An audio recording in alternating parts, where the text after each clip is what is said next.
Hello friends, welcome to my channel. And कैसे हैं आप सभी लोग? एंड आई होप आप सभी लोग अच्छे होंगे। तो आज हम लेके आए हैं एक नया सेक्शन जिसको मैं नाम दिया है एडमिशन अलर्ट। और इस सेक्शन में हम आपको जो भी एडमिशन से रिलेटेड नोटिफिकेशंस होंगे, चाहे वो पीएचडी के लिए हों, एमएससी के लिए हों, इंजीनियरिंग के लिए हों, एमबीए के लिए हों, किसी के लिए भी हों, हम यहाँ पे आपको सभी के नोटिफिकेशन देंगे। और आपको उस नोटिफिकेशन पाने के लिए कुछ नहीं करना है, सिर्फ आपको हमारा चैनल जो है वो सब्सक्राइब कर लेना है, ताकि हम कोई भी नोटिफिकेशन डालें तो आपको उसका अलर्ट मिल जाए। ठीक है, तो चलिए स्टार्ट करते हैं इस एडमिशन अलर्ट सेक्शन को। और before starting this video please go and subscribe my channel. ठीक है, ताकि आपको कोई भी वीडियोस का अपडेट मिलता रहे जो हमारे द्वारा डाली जाए। ठीक है, और हम इस यहाँ पे नोटिफिकेशन एडमिशन से रिलेटेड भी डालते हैं और जॉब से रिलेटेड नोटिफिकेशन भी हमारी पड़ती हैं इस चैनल पे। तो please go and subscribe my channel first. ठीक है, तो चलिए स्टार्ट करते हैं इस वीडियो को। ठीक है, तो हम यहाँ बात करने जा रहे हैं दो आईआईटीज हैं, उनका पीएचडी के लिए एडमिशन जो है वो उन्होंने निकाला हुआ है। ठीक, और ये पीएचडी एडमिशन जनवरी 2023 के लिए है। ठीक है, और इसमें हम बात करेंगे कि यहाँ पे एमएससी इंटीग्रेटेड भी किया गया है पीएचडी के साथ में, और पीएचडी इंडिविजुअल भी किया गया है। ठीक है, तो हम यहाँ बात करने जा रहे हैं दो IITs, Indian Institute of Technology Bombay, IIT Bombay, और Indian Institute of Technology Gandhinagar. ठीक है, तो हम यहाँ दो की बात करते हैं। तो पहले हम बात करते हैं कि आईआईटी गांधीनगर की। तो इसकी जो एप्लीकेशन डेट्स हैं वो स्टार्ट हो चुकी हैं, एप्लीकेशन स्टार्ट हो चुकी हैं, और डेडलाइन जो है वो 9 अक्टूबर 2022 है। ठीक है, और जो शॉर्टलिस्ट होके जो इंटरव्यू के लिए या फिर रिटन एग्जाम के लिए जो भी बच्चे शॉर्टलिस्ट करके कॉल किए जाएंगे, वो 17 टू 20 अक्टूबर 2022 तक कर दिए जाएंगे। और जो इसको इंटरव्यू होगा, एग्जाम होगा, वो आपका होगा 4 टू 15 नवंबर 2022। ठीक है, यहाँ हम बात करते हैं एप्लीकेशन फीस की। तो एप्लीकेशन फीस जनरल, ओबीसी और ईडब्ल्यूएस के लिए है 300, और एससी एसटी और पीडब्ल्यूडी के लिए है 150 रुपीज ओनली। ठीक है, ये हो गई आपकी फीस की बात। अब बात करते हैं मिनिमम एलिजिबिलिटी क्राइटेरिया क्या है। ये मिनिमम है, ये तो मिनिमम है, इतना तो होना ही चाहिए। और जो इसके आगे भी क्या होगा, सब्जेक्ट्स के पे डिपेंड करता है, डिपार्टमेंट पे डिपेंड करता है, वो हम आगे बात करेंगे। ठीक, तो मिनिमम क्या है कि आपका एटलीस्ट 55% मार्क्स और 5.5 सीपीआई मार्क्स होना चाहिए एमए, एमएससी, बीटेक, एमटेक और equivalent degree in appropriate branches. ठीक है, और ये जो एमए, एमएससी, बीटेक है, ये डिपेंड करेगा कि आप कौन से डिपार्टमेंट में, कौन से ब्रांच में जाना चाहते हैं। ठीक, तो 55% जो है वो तो आपका होना ही चाहिए। ठीक, इज अ मिनिमम, ठीक, क्राइटेरिया है। ठीक, for discipline wise minimum eligibility criteria वो हो आपका वेरी भी कर सकता है। ठीक है, उसके लिए आपको क्या करना है कि जिस ब्रांच में, जिस डिपार्टमेंट में आप इंटरेस्टेड हो, आप आईआईटी गांधीनगर की वेबसाइट पे जाइए, और वहाँ पे उनके उस डिपार्टमेंट के पेज पे आपको एडमिशन इंफॉर्मेशन आपको मिल जाएगी। ठीक, तो ये तो मिनिमम एलिजिबिलिटी की बात हो गई। अब बात करते हैं कि कौन कौन से डिपार्टमेंट में आपकी वैकेंसीज जो हैं पीएचडी की वो ओपन है। तो यहाँ पे biological engineering, chemical engineering, chemistry, civil engineering, computer science and engineering, earth science, electrical engineering, और ह्यूमैनिटीज एंड सोशल साइंस में आपके लिए philosophy, political science, social epidemiology, sociology, literature, archaeology, development and economics के लिए भी पीएचडी यहाँ पे open है। ठीक है, और बात करते हैं मटेरियल इंजीनियरिंग के लिए, मटेरियल मैथमेटिक्स के लिए, मैकेनिकल इंजीनियरिंग, मटेरियल इंजीनियरिंग के लिए, और मैथमेटिक्स एंड फिजिक्स। ठीक, तो आप इन सब के लिए यहाँ पे अप्लाई कर सकते हैं इसके में। ठीक, अब चलते हैं कि इसमें जो है कि क्या आपकी एलिजिबिलिटी रहेगी, क्या क्राइटेरिया है कि कौन सा आपको एग्जाम क्वालिफाई करना है नेशनल लेवल का। ठीक है, किस किस बेसिस पे आपका यहाँ पे एडमिशन होगा। तो पहली बात करते हैं कि स्टाइपेंड आपको क्या मिलेगी, फेलोशिप, जिसको कहीं कहीं पे स्टाइपेंड, कहीं कहीं पे फेलोशिप दोनों बोलते हैं। ठीक, तो अब बात करते हैं कि फेलोशिप की। तो फेलोशिप जो है वो यहाँ पे 31,000 मिलेगी। ठीक है, जो कि आपकी इंक्रीज हो जाएगी जब आप थर्ड ईयर में जाएंगे। ठीक है, फर्स्ट 2 ईयर जो है वो आपको 31,000 मिलेगी, प्लस आपका HRA मिलेगा। ठीक, अब आप जब अब तक आपका फर्स्ट 2 ईयर्स जो है वो आपका JRF रहेगा, उसके ऊपर जाएंगे तो SRF हो जाएगा, सीनियर रिसर्च फेलोशिप मिल जाएगी। ठीक है, तो सबसे पहले क्या है कि आपको जो है, लेकिन उसके लिए आपको ये A to F जो पॉइंट है इनमें से आपका कोई ना कोई आपका पॉइंट मतलब होना चाहिए, क्लियर होना चाहिए। जैसे आपको अगर आपने पोस्ट ग्रेजुएट की है डिग्री इन बेसिक साइंस और आपके पास नेट गेट क्वालिफिकेशन है, ठीक है, और आपने अगर अपने ये ग्रेजुएट डिग्री सिर्फ की है, प्रोफेशनल कोर्सेज में बीटेक वीटेक किया है तो नेट गेट क्वालिफिकेशन है। ठीक है, अगर आपने पोस्ट ग्रेजुएट किया है तो एमटेक भी आपके लिए जो है, एमटेक के बाद भी नेट होता है, आप उसके लिए हो जा एलिजिबल हैं। ठीक है, या तो आपने बीटेक डिग्री किया हो किसी भी सेंट्रली फंडेड टेक्निकल इंस्टीट्यूट में, इसमें आपकी क्या आते हैं, आईआईटीज आ जाएंगे, ट्रिपल आईआईटीज आ जाएंगे, एनआईटीज आ जाएंगी, वो इसमें आते हैं। लेकिन आपके पास एटलीस्ट आपका 8 CGPA होना चाहिए ऑन स्केल ऑफ 10। ठीक है, या तो आपने MSc MA किया हो from IITs with CPI at least 8 on the scale of 10, या तो आपने बैचलर ऑफ साइंस किया हो फ्रॉम SC किया हो, ठीक है, जिसमें आपका जो CPI है वो आपका 6.4 होना चाहिए, लेकिन यहाँ पे जो स्केल है वो 8 होनी चाहिए, 10 स्केल पे नहीं है, 8 स्केल पे। ठीक है, अगर आप 10 स्केल पे आएंगे तो वो अराउंड वही आपका 8 स्केल है 10 स्केल पे। ठीक है, 80%। ठीक है, अगर आपने BS MS इंटीग्रेटेड किया हुआ आइसर से, ठीक है, तो भी आपका जो होता है 8 CPI चाहिए, या तो आपने बैचलर ऑफ साइंस किया हो आइसर से किया हो। ठीक, तो ये आपका जो है यहाँ पे है। और फिर मैं बोल रहा हूँ, अगर ये तो आपका एलिजिबिलिटी क्राइटेरिया है, लेकिन आप जिस भी डिपार्टमेंट में ब्रांच में जाना चाह रहे हो उसके लिए आप उस ब्रांच और डिपार्टमेंट के पेज पे जाइए। ठीक है, वहां से आपको प्रॉपर इन्फॉर्मेशन, आपको क्या क्या वहाँ के क्राइटेरिया है, क्योंकि ये जो मैंने बताया ये जनरलाइज्ड क्राइटेरिया है। ठीक है, लेकिन कहीं कहीं पे कोई कोई डिपार्टमेंट वेरी कर जाते हैं। ठीक, तो ये हमारी बात हो गई IIT गांधीनगर की। तो हमने इसमें क्या बात करी, इसमें हमने बात कर ली कि इसकी एप्लीकेशन डेट्स जो है वो डेडलाइन जो है 9th of October है।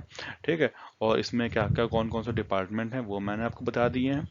और इसमें मिनिमम एलिजिबिलिटी क्या है कि आपका 55% तो आपके मार्क्स होने ही चाहिए। ठीक है, और आपकी मैंने बात कर लिया कि आपने कौन, जैसे आपके पास नेट है, गेट है, DST है, DBT है, तो वो चीज़ें आप यहाँ पे भी होती हैं। ठीक, ये आपके पास होने चाहिए, कोई आपने नेशनल जो लेवल एग्जाम हो उसको क्लियर किया हो। ठीक, और यहाँ पे आपके पास दोनों तरीके से आपके फॉर्म भर सकते हैं। अगर आपके पास गेट है तो आपको जो कि रिसर्च जो होगी, रिसर्च टीचिंग असिस्टेंटशिप जो मिलती है, TA जो मिलती है, वो आपको होगा। ठीक है, MHRD की तरफ से होता है। ठीक है, और आप अगर खुद की फेलोशिप लेके आते हैं तो भी आपको यहाँ पे एडमिशन मिल जाएगा। जैसे आपके पास CSIR नेट है, UGC नेट है, या फिर DST इंस्पायर फेलोशिप है, तो वो होती है सेल्फ फाइनेंस होती है। ठीक है, उसमें आपके पास फेलोशिप खुद की होती है। ठीक, अब बात करते हैं हम दूसरे कॉलेज की जो कि है IIT बॉम्बे। तो IIT बॉम्बे के जो फॉर्म्स हैं वो आ चुके हैं, 9th of September को आ चुके हैं, और इसका मतलब ये है कि उसके फॉर्म भरे जा रहे हैं। ठीक है, लास्ट डेट जो है वो उसका 25th of October है। ठीक है, और इसका जो आपका इंटरव्यू होगा वो भी अराउंड नवंबर में, लास्ट वीक ऑफ नवंबर में होगा आपका इसका इंटरव्यू जो है। ठीक है, अब बात करते हैं एप्लीकेशन फ़ीस की। एप्लीकेशन फ़ीस यहाँ पे क्या है कि वुमेंस कैंडिडेट के लिए 150 रुपीज़ है, SC ST और PWD कैटेगरी के लिए 150 रुपीज़, और जो बाकी ऑल अदर कैंडिडेट्स के लिए 300 है। ठीक, चाहे वो आपकी अब बात कर लें OBC, जनरल, EWS, उनकी यहाँ पे आते हैं तीनों, तो वो उनके लिए 300 रुपये है। अब यहाँ पे जो है PhD एडमिशन जो है वो अवेलेबल है फॉलोइंग कैटेगरीज में। ठीक है, जैसे मैंने बात की थी कि टीचिंग असिस्टेंटशिप, TA, ठीक है, तो वो आपका MHRD के नॉर्म्स के अकॉर्डिंग आपको फाइनेंशियल सपोर्ट मिला जाएगा, जिसमें आपको आता है 31,000 आपको फर्स्ट ईयर सेकेंड ईयर में मिलता है, और प्लस आपको HRA मिलता है, और उसके बाद में जब आप प्रमोट होते हैं as a SRF from JRF, तो आपकी जो 35,000 हो जाती है आपकी स्टाइपेंड, और आपकी जो जो आपका HRA मिलता है वो तो आपको उस पर मिलेगा ही। ठीक है, अराउंड 24 to 28% मिलता है, वो आपका होता है। रिसर्च असिस्टेंट जो होता है वो भी शिप होती है, टीचिंग होती है, और इसमें फेलोशिप अवार्ड में आपके पास अगर DST है, CSIR नेट है, तो वो इसमें आएंगे। स्पॉन्सर्ड कैंडिडेट्स हैं, ठीक है, सेल्फ फाइनेंस्ड हैं, इंडियन नेशनल के भी हैं, and self finance foreign nationals के भी इसमें आते हैं। तो इसमें कई सारे कैटेगरीज हैं जिसमें आपकी PhD एडमिशन अवेलेबल है, तो आप जिसके लिए भी सुटेबल हो आप उसमें अप्लाई कर सकते हैं। एंड मैक्सिमम टाइम क्या होता है, अगर हम इंडियन सोसाइटी की बात करते हैं तो हमारा या तो आता है फेलोशिप अवार्ड में आता है, या तो टीचिंग असिस्टेंट असिस्टेंटशिप में आता है जनरली। कभी कभी एक दो होते हैं रेयर, मतलब होता है ना कि वेरी इन लेस क्वांटिटी। और अगर मैं बात करूँ मेजरली तो यही होता है कि आपका टीचिंग असिस्टेंट होता है जो कि आपके गेट के थ्रू होता है। और अगर फेलोशिप अवार्ड है तो वो आपकी CSI नेट या तो DST इंस्पायर फेलोशिप होती है, DBT भी हो सकती है इन केस ऑफ बायो से हो तो। ठीक है, मतलब दो ये मेन है। ठीक, अब बात करते हैं कि इसमें कौन कौन से डिपार्टमेंट में कहाँ कहाँ पे वैकेंसी है। अगर हम बात करते हैं सिर्फ PhD के, तो PhD में आपने जैसे लास्ट में देख रहे हैं कि एयरोस्पेस इंजीनियरिंग है, bio science and bio engineering है, केमिकल इंजीनियरिंग है, सिविल इंजीनियरिंग है, एनर्जी साइंस इंजीनियरिंग है, और फिर आप नीचे अगर आते हैं तो नैनो टेक्नोलॉजी एंड साइंस में है, फिजिक्स में है, पॉलिसी स्टडीज में है, सिस्टम कंट्रोल, ये सब चीज़ें सिर्फ PhD में अगर आप इनरोल करना चाहते हैं तो उसके लिए ये है। अगर आप MA विद PhD करना चाहते हैं, अगर आपने MA किया है, अगर आप MA plus PhD dual degree में अगर आप जाना चाहते हैं तो उसमें ह्यूमैनिटीज एंड सोशल साइंस में आपके लिए यहाँ पे वैकेंसी खाली है। ठीक है, आप इसमें इनरोल कर सकते हैं। ठीक है, लेकिन यहाँ पे अब डिपेंड करेगा कि कौन सा एग्जाम, जैसे कभी कभी क्या होता है अगर आप PhD आप नॉर्मल करें तो कहीं कहीं पे कोई कोई डिपार्टमेंट सिर्फ आपको इंटरव्यू लेते हैं। लेकिन अगर कैंडिडेट्स की अप्लीकेशंस ज़्यादा हैं तो वो लोग क्या करते हैं कि एक रिटन एग्जाम कराते हैं फिर इंटरव्यू करते हैं। ठीक है, क्योंकि इतना पॉसिबल नहीं है ना कि सारे बच्चों का इंटरव्यू लेना, तो पहले उसके लिए शॉर्टलिस्ट होता है फिल्टर करने के लिए।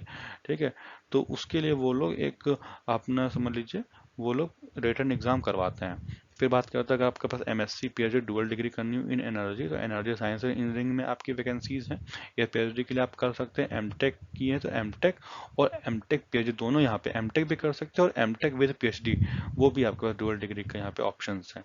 ठीक है, तो इसमें इसमें भी वही सेम है, एरोस्पेस है। ठीक है, और aerospace engineering, biomedical engineering, chemical engineering, civil engineering, computer science and engineering, earth science, electrical engineering. ठीक है, यहाँ पे कई सारे ऑप्शंस हैं, तो वो अगर आपको देखना हो तो आप ये प्लीज़ वीडियो पॉज करिए, यहाँ पे आप भी देख लीजिए कि आप किस किस के लिए यहाँ पे कौन से डिपार्टमेंट में आप अप्लाई कर सकते हैं। ठीक, अब बात करते हैं कि एलिजिबिलिटी क्राइटेरिया यहाँ पे क्या है। ठीक, तो एलिजिबिलिटी क्राइटेरिया यहाँ पे ये है कि मिनिमम आपके पास, जैसे हमने IIT गांधी में नगर में देखा था कि मिनिमम आपके पास 60% तो होना चाहिए, 55% होना चाहिए था। ठीक है, लेकिन यहाँ पे अलग है, यहाँ पे मिनिमम जो 60% होने चाहिए मार्क्स वो जनरल, EWS, OBC, NCL के लिए होने चाहिए, और minimum marks of 55% in aggregate for SC ST and PWD। ठीक, अब बात करते हैं, ये तो हो गया मिनिमम की। अब बात हैं कि इनके पास general eligibility criteria for admission in all academic units.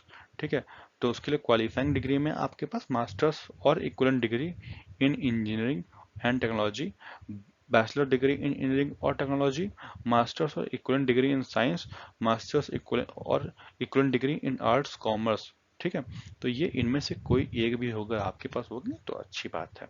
ठीक, और इसके अलावा आपके पास, ठीक है, इसमें अगर आपके पास जो masters and equivalent degree in engineering है, या फिर MTech की अगर आपके पास ME की डिग्री है, ठीक, मास्टर्स इन इंजीनियरिंग वो है, या फिर आपके पास MTech की है, तो आपको कोई भी इसमें से नीचे जो दिए गए हैं, ठीक है, A to E उसकी कोई ज़रूरत नहीं है। लेकिन अगर आपके पास बैचलर्स इन इंजीनियरिंग है, BTech किया हुआ, या फिर MSc किया हुआ है आपने, या फिर MA किया हुआ है, तो उसके लिए आपके पास जो नीचे ऑप्शन दे रखे हैं A to E, उनमें से आपके पास कोई ना कोई एक आपको फुलफिल जरूर करना है। ठीक, या तो आपका वैलिड गेट का स्कोर हो, ठीक है, या तो आपने कोई नेट, या तो आपने नेशनल कोई एग्जाम क्लियर किया हो, या तो UGC नेट हो गया। ठीक है, आपके पास या तो हो गया आपके पास उसको क्या बोलते हैं CSI नेट हो गया। ठीक है, JRF भी चलेगा, लेक्चरशिप भी चलेगा, दोनों चलेगा। यहाँ पे ऐसा कोई वो नहीं है कि आपके पास कोई एक वो होना चाहिए कि JRF ही होना चाहिए, ये ठीक है, ऐसा नहीं है। बस क्योंकि उसमें क्या होता है ना, अगर आपके पास JRF होगा तो आप फेलोशिप अवार्ड ही बन जाओगे खुद, जैसे मैंने देखा था पहले कि कौन कौन से टाइप से आप अवार्ड कर, मतलब PhD अवेलेबल है। और अगर आपके पास लेक्चरशिप है तो आप MHRD के उसमें आ जाओगे, नॉर्म्स में आ जाओगे। ठीक है, ठीक, या तो आपने किसी कोई नेशनल लेवल एग्जाम में कंडक्ट कराया जाता है MHRD के द्वारा, या फिर आपके पास कोई एग्जाम जो कंडक्ट कराया जाता है UGC, IIT, IISc के द्वारा, तो अगर उसमें आपके पास कोई सिलेक्शन है, ठीक है, तो आप इसके लिए अप्लाई कर सकते हैं। या तो आपके पास DST इंस्पायर प्रोविजनल सर्टिफिकेट होना चाहिए, ठीक है, वो आप यहाँ पे अप्लाई कर सकते हैं। मिनिमम ऑफ 2 years और minimum of 2 years of professional experience, ठीक है, acquired after obtaining the qualifying degree and completed before starting of the semester in which admission is sought। ठीक है, इसका मतलब ये है कि आपके पास 2 ईयर का एक्सपीरियंस होना चाहिए आफ्टर, ठीक है, आफ्टर क्वालिफाइंग डिग्री। अगर आपने एमटेक के बाद में अगर 2 साल के या फिर मास्टर्स की इन साइंस के बाद में अगर आपने 2 साल, ठीक, कोई प्रोफेशनल एक्सपीरियंस है तो आपका चलेगा, ठीक है, लेकिन वो 2 साल जो है वो आपके सेमेस्टर स्टार्ट करने से होने से पहले आपके पास होने चाहिए, ठीक है, 2 ईयर का प्रोफेशनल एक्सपीरियंस। ठीक, तो यहाँ हमने बात कर ली है। और हाँ, एक और इम्पोर्टेंट बात ये है कि आईआईटी बॉम्बे में आप एक साथ किसी 3 ही डिपार्टमेंट में अप्लाई कर सकते हो, इसके अलावा आप 3 से ज़्यादा डिपार्टमेंट में अप्लाई नहीं कर सकते हो, तो इस बात का आप ध्यान दीजिएगा, ठीक है। तो हमने यहाँ पे डिस्कस कर लिया सबके बारे में, आईआईटी गांधीनगर के बारे में हमने तीन सारे पॉइंट्स कवर कर लिए और आईआईटी बॉम्बे के बारे में सारे पॉइंट्स कवर कर लिए हैं। ठीक, अगर आपको फिर भी कोई डाउट है तो प्लीज़ कमेंट सेक्शन में जो है आप हमको बताइए, मैसेज करिए, हम आपको उसका पूरा आपको बताएंगे उसके बारे में। ठीक,